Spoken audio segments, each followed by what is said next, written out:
You feel it, don't you? That slow creeping weight in your chest, that quiet discomfort you can't quite name. Days blur, routines collapse, the to-do list grows, but the will to conquer it fades. You keep telling yourself tomorrow, but tomorrow keeps slipping further away. You scroll, you distract, you survive, but you're not really living. Something inside you knows this isn't how it's supposed to be. Your life isn't broken, but it is disordered, and no one's coming to fix it for you. This is the moment you choose. You either remain as you are, scattered, passive, stuck, or you rise and begin the sacred work of putting your life in order. Not perfectly, not overnight, but deliberately, with intention, with structure, with power. Because the truth, a chaotic life is not a curse. It's a reflection of a mind untamed, a purpose undefined, a spirit unlived. So let us begin. Not with noise, but with clarity. Not with frenzy, but with focus. Because when your life is in order, your mind is strong, your time is sacred, and your results inevitable. Rule 1, master your mornings. How you begin the day is how you command the day, and how you command your day is how you build your life. No more waking up into confusion, grabbing your phone, scrolling through other people's lives before you've even remembered who you are. That chaos sets the tone, and the tone controls the tempo. You must own your morning like a general preparing for war. Rise early, rise on purpose, before the noise, before the demands, before the excuses. Carve a sacred hour for you, for reflection, for movement, for silence, for vision. Let your first thoughts be yours, not borrowed from the internet, not polluted by yesterday. Benjamin Franklin rose before sunrise, so did Edison, so did every builder of empires, because they knew the morning is the forge where clarity is shaped. Own the dawn, and the day bows in your favor. Rule 2, define a dominant purpose, not a wish, not a vague idea, a clear, compelling, soul-shaking purpose, one that organizes your time, focuses your attention, and dismisses the unnecessary. A life without direction drifts, but a life anchored to purpose moves with force. It cuts through noise. It burns through resistance. It survives storms. Ask yourself, what am I building? What matters most? What won't I abandon, even when it's hard? Write it, say it, burn it into your being, because when your mind is focused on one grand pursuit, it becomes magnetic. You attract what you require: people, ideas, strength. Why? Because the universe bends in favor of the committed. Carnegie had it. So did Disney. So must you. Without a chief aim, your days scatter. But with one, they converge into destiny. Rule 3, clean your environment. Your outer world reflects your inner world. That clutter on your desk, that chaos in your closet, that noise on your screen, it is not just disorder, it is a mirror. You cannot build a clear life in a messy temple. Every object you do not need, every notification you don't manage, every distraction you don't eliminate, they all tax your energy, steal your clarity, and rob you of your focus. Clean with urgency, not out of perfectionism, but out of honor. You are building something sacred. You are stepping into power. Your space should reflect that. A clean environment is not a luxury. It's a necessity for ordered living. Rule 4, build disciplined rituals. Greatness is not born in bursts. It is sculpted through routine. Through action repeated so often it becomes part of your nature. You do not need motivation every day. You need structure. You need rituals that pull you forward when willpower is weak. Think of it this way. Every hero you admire, they didn't rely on emotion. They relied on systems. Edison didn't invent by inspiration. He invented by rhythm, repetition, relentless routine.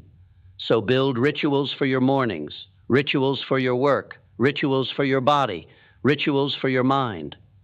Let your life run not on random impulse, but on patterns that propel you. Discipline is not the enemy of freedom. It is its origin. Rule 5, protect your energy. Energy is your most sacred currency, more than time, more than money. And yet most people spend it like it's infinite. They say yes to too many people, scroll too long, complain too often, chase too many things at once. And by noon, their fire is already gone. This is a betrayal. You must learn to guard your energy with the ferocity of a king defending his throne. Say no without guilt. Set boundaries without apology. Eliminate the energy thieves, gossip, chaos, confusion. And most importantly, build habits that refill your power. Read deeply, move daily, rest completely, reflect consistently. Someone with managed energy is someone that no chaos can conquer. Rule 6, destroy distractions. You are not losing time. You are hemorrhaging attention. And attention is the seed from which every dream grows. The average person checks their phone over 90 times a day. That's not connection. That's addiction. And it is robbing you of your birthright, focus. Distraction is the silent assassin of progress. It whispers, just a minute, and steals your entire day. So you must declare war, not later, now. Turn off the noise, delete the apps, shut the tabs. Set sacred hours where nothing interrupts you. When you work, when you rest, but you never blur the line. Alexander Graham Bell didn't invent the telephone by checking his messages every 5 minutes. He drowned out the world until only the mission remained. Do the same, because distraction kills, but focus builds empires. Rule 7, cultivate mental order. Your mind is not just a storage unit. It is a battlefield. And if you do not take command of it, it will turn against you. Negative thoughts are not harmless. They are saboteurs. They whisper defeat in the language of logic. They disguise fear as caution, and they multiply in the dark. To bring order to your life, you must bring order to your thinking. You must challenge the stories you've inherited, the scripts of limitation, the lies of not enough. You must interrogate every belief that weakens your spirit and replace it with truth.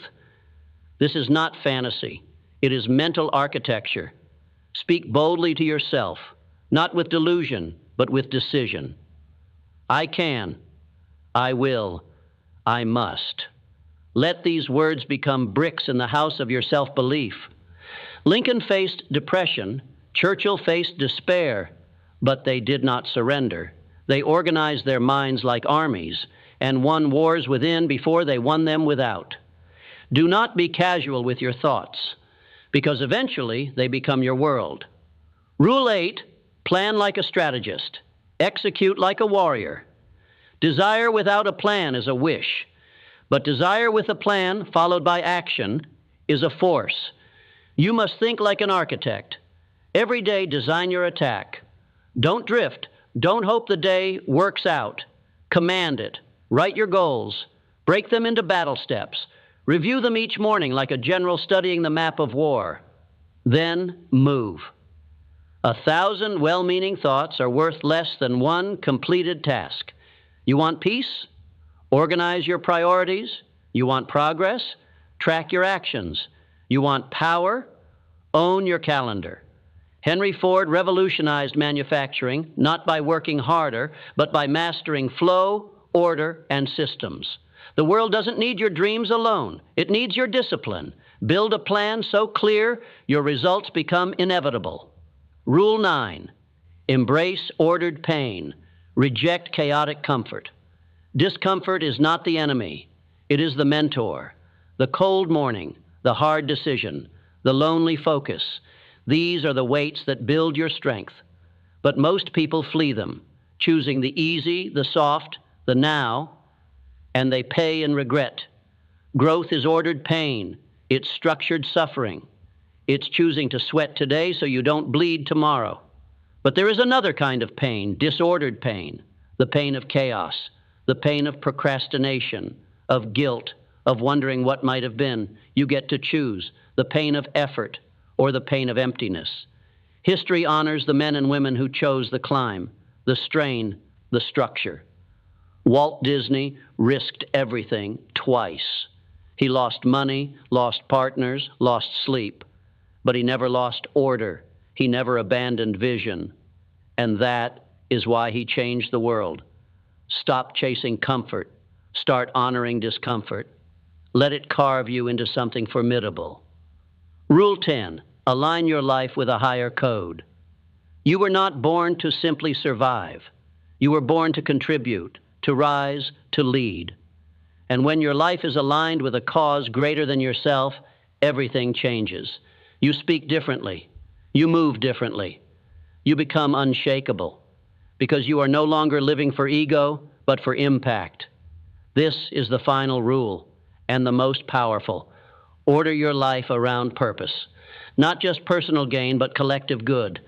Not just success, but significance. Because real order is not sterile. It is sacred. It is when your calendar reflects your values, when your goals serve others, when your actions echo in the lives of people you may never even meet. Andrew Carnegie spent the first half of his life building wealth and the second half giving it away. Why? Because he understood. The point is not just to win, it is to matter. So ask yourself, what is your code? What is the life you must live so that on your final day you feel at peace? Let that code guide your order. Let it sharpen your yes and your no. Let it remove what is meaningless and magnify what is eternal. And now, breathe. Not because the work is done, but because the fog has lifted. You are not lost. You are ready, ready to rise with structure, ready to act with fire, ready to clean your house inside and out. This is the turning point. Not tomorrow, not someday, now. Today you make the quiet promise to step forward, not perfectly, but powerfully, to become the one who builds, who honors, who executes. Because when your life is in order, not rigid, but aligned, you become unstoppable. You don't chase the world begins to follow you. So go, rise early, speak truth, eliminate the noise, focus your power, sharpen your tools, refine your code, and let the world step aside. Because a person whose life is in order is a storm the world cannot withstand.